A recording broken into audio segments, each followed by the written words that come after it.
So there's one. Okay. Number 35, and this is support research on how effective computing can assist accessibility interfaces. So by effective here, it's commonly used to refer to emotional states such as stress, excitement, enjoyment and those kind of things, and the measurement of those states such as using galvanic skin response, using glance, gaze, looking at seeing where people fixate for longer time in eye tracking studies, that kind of thing. I think this fits or is directly related to point 51 by Mary, which is support research on emotional interaction, because those two things are the same, and I think indeed they've been combined. So the reason why I think this is important is because I think that it might be useful to try to make dynamic interfaces that can react to the stress or the excitement that somebody's feeling actually in real time.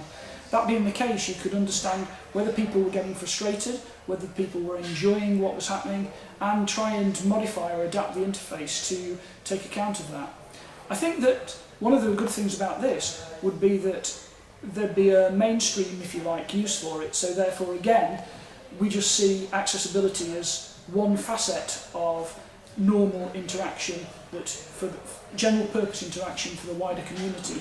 And so using stress-based approaches or excitement-based approaches to automatically measure this might be a very useful thing that everybody will benefit from, but accessibility will benefit more from, if you like, because of the adaptation of the interface. Some work that's interesting on this is at MIT, with Rosalind Picardo, who does effective interfaces in the effective lab there, and they designed a thing called the Q sensor, which is commercially available, which means that you can strap this on like a watch and then record everything that's happening to you with your emotional state, etc., using galvanic skin response, and then analyse it later.